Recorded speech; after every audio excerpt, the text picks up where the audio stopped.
Hello guys, എല്ലാവർക്കും എൻ്റെ ചാനലിലേക്ക് സ്വാഗതം.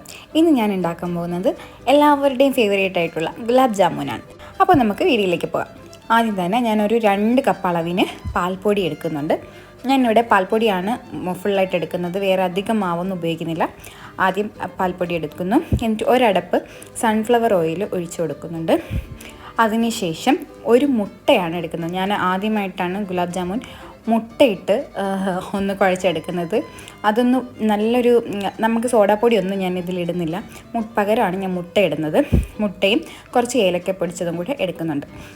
നമ്മളിവിടെ മുട്ട ഇടുന്നതിൻ്റെ ഗുണം എന്താണെന്ന് വെച്ചാൽ നല്ല സ്പോഞ്ചി ആയിട്ട് നമുക്ക് ഈ ഗുലാബ് ജാമുൻ കിട്ടും.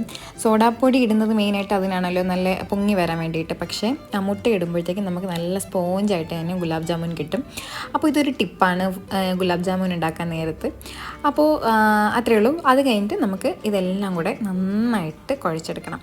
ഇത് കുഴച്ചെടുക്കുന്നതിൻ്റെ പരുവം എന്ന് പറയുന്നത് ചപ്പാത്തിയുടെ ഏകദേശ പരുവമാണ്. അതായത് ചപ്പാത്തി അല്ലെങ്കിൽ ഇടിയപ്പമൊക്കെ ഉണ്ടാക്കുന്ന ആ ഇടിയപ്പത്തിൻ്റെയാണ് കറക്റ്റ് ആ ഒരു പരുവം. അതായത് അധികം കട്ടിയില്ലാണ്ട് നമുക്ക് ഒരു മയത്തിലുള്ള ഒരു പരുവത്തിലാണ് ഇത് കുഴച്ചെടുക്കേണ്ടത്. മുട്ട വെച്ച് കുഴച്ചിട്ടും പൊടി നിൽക്കുന്നുണ്ടെന്നുണ്ടെങ്കിൽ നിങ്ങൾക്ക് വെള്ളമല്ല ഇവിടെ ഉപയോഗിക്കേണ്ടത്, പാലാണ് ഉപയോഗിക്കേണ്ടത്. പാല് വെച്ച് നനച്ച് ഇതിനെ മെല്ലെ കുഴച്ചെടുക്കണം. അധികം വെള്ളം ആവാതെ നോക്കണം, അതായത് ലൂസായി പോകരുത്. ലൂസായി പോവാതെ കുറച്ച് പാലൊഴിച്ച് വേണം ഇതിനെ കുഴച്ചെടുക്കാൻ. അപ്പോൾ ഞാനിവിടെ കണ്ടോ കുറച്ച് പാലാണ് എടുക്കുന്നത്. എന്നിട്ട് കൂടി എനിക്ക് കുറച്ച് പാല് വെള്ളമായിട്ട് വന്നു. അപ്പോൾ ഞാൻ കുറച്ച് മൈദ കൂടെ ഇടുന്നുണ്ട് ഇടയ്ക്ക്. അത് അങ്ങനെ മൈദ ഇട്ടില്ലെങ്കിലും കുഴപ്പമില്ല. പക്ഷേ ഞാൻ ഒരു തുള്ളിയായിട്ടാണ് പാലൊഴിച്ചത്, എങ്കിൽ കൂടിയും എനിക്ക് ഇച്ചിരി ലൂസായിപ്പോയി. അപ്പം അതുകൊണ്ടാണ് ഞാൻ മൈദ ഇട്ടത്. ഇല്ലാന്നുണ്ടെങ്കിൽ നിങ്ങൾ കയ്യിലൊരു നനവ് പോലെ പാലൊഴിച്ച് കൊടുക്കുകയാണെങ്കിൽ ആ ഒരു പ്രശ്നം വരത്തില്ല. അഥവാ അങ്ങനെ വന്നാലും ഇതുപോലെ മൈദ ഇട്ടിട്ട് നന്നായിട്ടൊന്ന് കുഴച്ചെടുത്താൽ മതി, വേറൊരു പ്രശ്നവും ഇല്ല. പിന്നെ നിങ്ങൾ ആദ്യമായിട്ടാണ് എൻ്റെ ചാനൽ കാണുന്നുണ്ടെങ്കിൽ എൻ്റെ ചാനലൊന്ന് സബ്സ്ക്രൈബ് ചെയ്യണം. നിങ്ങൾ ഇതിനു മുന്നേ കണ്ടിട്ടുണ്ടെങ്കിലും ചാനൽ സബ്സ്ക്രൈബ് ചെയ്തവരാണെങ്കിൽ സബ്സ്ക്രൈബ് ചെയ്യണം, ലൈക്ക് ചെയ്യണം, ഷെയർ ചെയ്യണം, കമൻറ്റ് ഇടണം. അപ്പോൾ കുഴച്ച് കഴിഞ്ഞു. ഞാൻ ഇതൊരു 10 മിനിറ്റത്തേക്ക് മാറ്റി വെച്ചു. ആ സമയം കൊണ്ട് നമുക്ക് ഇതിൻ്റെ സിറപ്പ് ഉണ്ടാക്കിയെടുക്കാം. അതിന് നമുക്കറിയാമല്ലോ, പഞ്ചസാര പാനിയാണ് ഉണ്ടാക്കുന്നത്. നിങ്ങൾക്ക് എത്രത്തോളം മധുരം വേണോ അതിനനുസരിച്ച് തന്നെ ഷുഗർ എടുക്കാം. ഞാനിവിടെ ഏകദേശം ഒരു 1/2 കപ്പ് കൂടുതൽ പഞ്ചസാര എടുത്തിട്ടുണ്ട്, ഒരു 1.5 കപ്പ് വെള്ളവും എടുത്തിട്ടുണ്ട്. അപ്പം എനിക്കധികം മധുരം വേണ്ട, എനിക്കധികം മധുരം താല്പര്യമില്ലാത്തതുകൊണ്ടാണ്. നിങ്ങൾക്ക് എങ്ങനെയാണോ മധുരത്തിനോട് താല്പര്യം അതിനനുസരിച്ച് ഇതെടുക്കാം. ഇതൊന്ന് നന്നായിട്ട് തിളപ്പിച്ച് ഈ ഷുഗർ സിറപ്പ് ഉണ്ടാക്കിയെടുക്കണം. ഇതിൽ ചിലവർ കുങ്കുമപ്പൂവിൻ്റെ ഇതൊക്കെ ഇടാറുണ്ട്, പക്ഷേ ഞാനതൊന്നും ഇടുന്നില്ല, അതെൻ്റെ കയ്യിലില്ല. ഉള്ളവർ അതിടാം. ഞാനിതിൽ ഏലക്ക മാത്രമാണ് ഇടുന്നത്. ഇത് നന്നായിട്ട് തിളച്ച് വരണം. ഒരു കയ്യിലൊരു നൂൽപ്പരുവത്തിന് ഒരു കട്ടിക്ക് വരും ഇത് വെള്ളം. ആ ഒരു സമയത്ത് നമുക്ക് തീ ഓഫ് ചെയ്തിട്ട് ഇതിനെ മാറ്റി വയ്ക്കാം.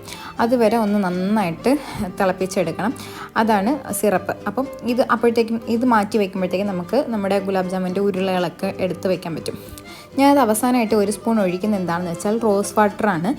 കാരണം ഗുലാബ് ജാമുനാണല്ലോ, അപ്പം മെയിൻ ഒരു ഇൻഗ്രീഡിയൻ്റ് ആണ് റോസ് വാട്ടർ. അതിടുമ്പോൾ അതിനൊരു മണം കിട്ടും, ആ ഒരു ഗുലാബ് ജാമുൻ്റെ മണം കിട്ടും. അത് ഇടുമ്പോൾ നിങ്ങൾക്ക് മനസ്സിലാവും. അപ്പോൾ റോസ് വാട്ടർ ഉണ്ടെങ്കിൽ അതും കൂടെ ഇടുക, ഇല്ലാന്നുണ്ടെങ്കിലും കുഴപ്പമൊന്നുമില്ല. അടുത്ത് ഞാനൊരു പാൻ ചൂടാക്കി അതിലേക്ക് ആവശ്യത്തിനുള്ള എണ്ണ ഒഴിച്ചതിന് ശേഷം അത് ചൂടാക്കാൻ വേണ്ടി ലോ ഫ്ലെയിമിൽ ഇട്ടിട്ടുണ്ട് കേട്ടോ. ഈ സമയം കൊണ്ട് തന്നെ നമുക്ക് ഈ എണ്ണ ചൂടായി വരുന്ന ആ ഗ്യാപ്പിൽ നമുക്ക് ഉരുളകൾ ഉരുട്ടിയെടുക്കാം നമ്മുടെ ഗുലാബ് ജാമുൻ്റെ. അപ്പോൾ അത് ഈ സമയം ഒരു 10 മിനിറ്റ് ആയല്ലോ. ആ സമയം കൊണ്ട് തന്നെ ഇത് ഏകദേശം നല്ല സെറ്റായിട്ടിരിപ്പുണ്ട് മാവിൻ്റെ പരുവം. നമ്മൾ ഏത് സൈസിനാണോ നിങ്ങൾക്ക് വേണ്ടത് അതിനേക്കാളും കുറച്ച് കുഞ്ഞ് സൈസിന് വേണം ഉരുളകൾ ഉരുട്ടാൻ വേണ്ടിയിട്ട്. കാരണം ഇത് കുറച്ചിങ്ങനെ ബൾജായി വരും, ഈ പനിയൊക്കെ ഇങ്ങനെ നിറഞ്ഞ് ഇത് കുറച്ച് ബൾജായി വരും. അതുകൊണ്ട് ഏത് സൈസാണോ വേണ്ടത് അതിനേക്കാളും ഒരു കുറച്ച് സൈസ് കുറച്ച് വേണം ഉരുളകൾ ഉരുട്ടാൻ വേണ്ടിയിട്ട്. ഇതെന്തായാലും പൊടിഞ്ഞൊന്നും പോകത്തില്ല, നല്ല ടേസ്റ്റി ആയിരിക്കും. അപ്പോൾ ഇതിങ്ങനെ നല്ല ഇച്ചിരി പ്രസ് ചെയ്ത് ഇതിനെ ഉരുളകൾ ഉരുട്ടി എടുക്കണം. അപ്പോഴേക്കും നമ്മുടെ എണ്ണ ചൂടായി വന്നിട്ടുണ്ട്. എല്ലാ ഉരുളകളും ഒരുമിച്ച് തന്നെ ഞാൻ ഇടുന്നുണ്ട്, കാരണം അപ്പോഴേ എല്ലാം ഒരേ കളറിൽ തന്നെ കിട്ടത്തുള്ളൂ, ഒരേ ചൂടിൽ തന്നെ കിട്ടും. അപ്പോൾ അതിന് വേണ്ടിയിട്ട് ഞാൻ എല്ലാം ഒന്നിച്ച് തന്നെ ഇടുന്നുണ്ട്. ഇത് എല്ലാം ഇട്ടിട്ട് നന്നായിട്ട് ഇളക്കി കൊടുത്തുകൊണ്ട് തന്നെ ഇരിക്കണം. അതായത് ഇത് എല്ലാ സൈഡും ഒരുപോലെ ആവാൻ വേണ്ടിയിട്ട് ഞാൻ എടുത്തപ്പോൾ എനിക്ക് പറ്റിയ ഒരു അബദ്ധം എന്താണെന്ന് വെച്ചാൽ പാത്രത്തിൻ്റെ അളവും ഈ എണ്ണ ഒഴിച്ചതിൻ്റെ അളവും ഇച്ചിരി പ്രശ്നമുണ്ടായിരുന്നു. കാരണം കുറവായിരുന്നു എണ്ണ ഒഴിച്ചത്. അതുകൊണ്ട് തന്നെ ഇത് മുങ്ങിക്കിടന്നില്ല. ഇത് മുങ്ങിക്കിടന്നാലേ എല്ലാ വശത്തും ഒരേപോലെ ആ ഒരു ഫ്രൈ ആയി വരത്തുള്ളൂ. അപ്പോൾ ഞാൻ പിന്നെ എക്സ്ട്രാ എണ്ണ ഒഴിക്കുകയാണ് ഇവിടെ ചെയ്യുന്നത്. അപ്പോൾ നിങ്ങൾക്കത് കാണാൻ പറ്റും. ഇല്ലെങ്കിൽ കണ്ടോ, ഇത് ഒരു വശം ഇങ്ങനെ ആയിപ്പോൾ. പക്ഷേ ഇതുകൊണ്ടൊരു പ്രശ്നം ഉണ്ടായില്ല. എന്നാലും കാരണം ഞാൻ നല്ല ലോ ഫ്ലെയിമിലാണ് വെച്ചത്, അതുകൊണ്ട് കരിഞ്ഞൊന്നും പോയിട്ടില്ല. പക്ഷെ ഞാൻ എല്ലായിടത്തും ഒരേ പോലെ കളറിൽ വരണമെങ്കിൽ മുങ്ങി തന്നെ കിടക്കണം. അപ്പം ഇതുപോലെ ഞാൻ വീണ്ടും എണ്ണ ഒഴിച്ചു. അപ്പോൾ ഇതെല്ലാം മുങ്ങിയിട്ടുണ്ട്. ഇനി നന്നായിട്ട് ഇളക്കി കൊടുത്തുകൊണ്ടിരിക്കുമ്പോൾ തന്നെ ആ ഒരു ചൂടിൽ ഇത് ഫുൾ നല്ല പോലെ എല്ലാ സൈഡും ഒരുപോലെ മൊരിഞ്ഞ് കിട്ടും. അധികം അങ്ങനെ മൊരിയണ്ട, എന്നാലും നല്ല ചൂടായിട്ട് നല്ല ഭംഗിയിൽ നല്ല ബ്രൗൺ കളറിൽ ഇത് കിട്ടും. അപ്പം അങ്ങനെ വേണം നോക്കാൻ. അപ്പോൾ നിങ്ങൾ എടുക്കുമ്പോൾ പാത്രം ഇച്ചിരി വലുത് നോക്കി എടുക്കുക. പിന്നെ ഇത് മുങ്ങി കിടക്കുന്ന രീതിക്കുള്ള ഒരു പാത്രം എടുക്കുക. അപ്പോഴത്തേക്കും കണ്ടു, ഇപ്പം തന്നെ ഞാൻ എണ്ണ ഒഴിച്ചപ്പോൾ അത് ഓവറായിട്ടുണ്ട്. അപ്പം ഇച്ചിരി നല്ല ഹൈറ്റുള്ളൊരു പാത്രമായിരുന്നെങ്കിൽ ആ ഒരു പ്രശ്നം വരത്തില്ലായിരുന്നു. പക്ഷേ ഇപ്പോൾ ഏകദേശം കണ്ടു എല്ലാ സ്ഥലത്തും ഒരുപോലെ, ഞാൻ ആദ്യം ഇട്ട ആ ഒരു ഭാഗം ഒഴികെ ബാക്കി എല്ലാ സൈഡും ഒരുപോലെ കളർ വന്നിട്ടുണ്ട്. അപ്പോൾ ഈ ഒരു കളർ ആകുമ്പോഴത്തേക്കും, അതായത് എല്ലാ സൈഡും ഒരുപോലെ ആകുമ്പോഴത്തേക്കും നമുക്ക് ഇതിനെ കോരി മാറ്റാം. ഒരു എണ്ണ അതിൽ നിൽക്കത്തില്ല, കാരണം ഇത് അത്രയും അബ്സോർബ് ചെയ്തോളും.